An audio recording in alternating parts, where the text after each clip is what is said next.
महागांव तहसील के वागा टिजारा में किसानों द्वारा तत्काल कर्ज माफी और सांप को वनजीव के रूप में उल्लेख किए जाने की मांग की जा रही है। 4 जुलैला राज्याचे वनमंत्री सुधीर मुनगंटीवार यांनी सर्प हा वन्यजीव नसल्याचा निर्वाळा अर्थसंकल्पीय अधिवेशनात दिला।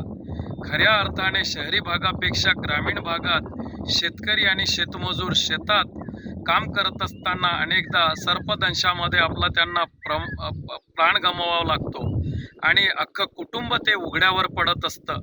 आणि यामध्ये वन विभागाच्या माध्यमातून कुठलीही मदत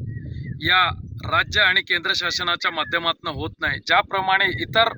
प्राण्यांच्या अपघाती निधनामध्ये 25 लाख रुपये दिले जातात, त्याच धर्तीवर सर्पदंशाला देखील वन्यजीव घोषित करून शेतकरी आणि शेतमजुराच्या मृत्यूला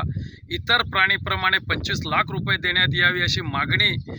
घेण्याचा ग्रामसभेचा ठराव आम्ही महागांव तालुक्यातील वागद इजारा या ग्रामपंचायतमध्ये घेऊन केंद्र आणि राज्य शासनाकडे स्वाभिमानी शेतकरी संघटनेच्या माध्यमातून आम्ही मागणी करतो।